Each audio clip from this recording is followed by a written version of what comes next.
Alright mga bossing, ito yung pinost natin, no? Sulong sa pula. Mayroon ng lanse. Okay, nasaan? Nahanap nyo na ba mga bossing? Pula ang susulong, ha? Ilan ba ang pyesa? 2, 4, 6, 8, 9. 2, 4, 6. Parehas lang naman pala eh. Sulong sa pula. Kita na ang lanse dyan, no? Di ba? Pag dito ka, baka iilag lang yan.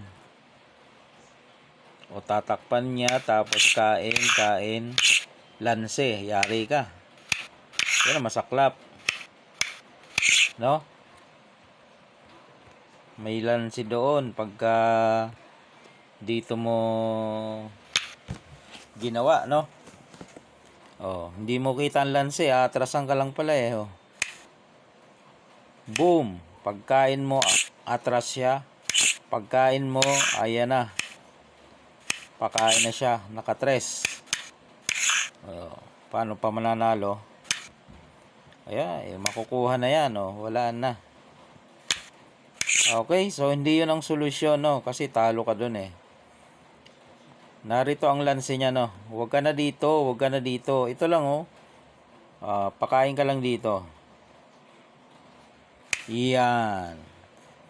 Pagkain niya dito, kakain ka. Naku, naktres pala. Kakain pala siya ng tres. Pabayaan mo lang. Tres, kain tres. Hindi pwedeng isa, ha? Tres. Tapos sulungan mo dito. Kakain pa siya eh. Pakain mo to. Di kita na, no? Kain ka tres. Dama ka. Di yung apat na yan. Hanggang saan na lang yan. Diyan na lang yan. Dito ka. Magpapakain na siya, no? Pakain siya. Sige. Sinong talo?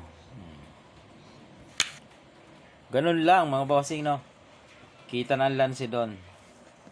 Pag nagkamali ka, ikaw naman malalanse, no? Akala mo lalamang ka dito, no?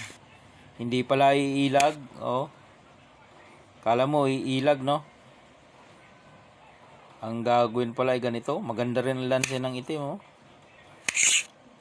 pag nagkamali ang pula, napakaganda rin pala.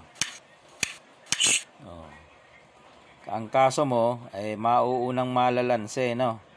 Dito ka lang eh. Pagkain niya ng tres, dito ka.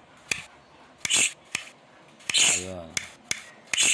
Wala na yung lusot. Dito. Pakain dyan. Dito pa rin. Saan siya? Dito pa rin. Gusto mo dito. Dito siya. Di pakain mo. Okay, yun lang mga boss.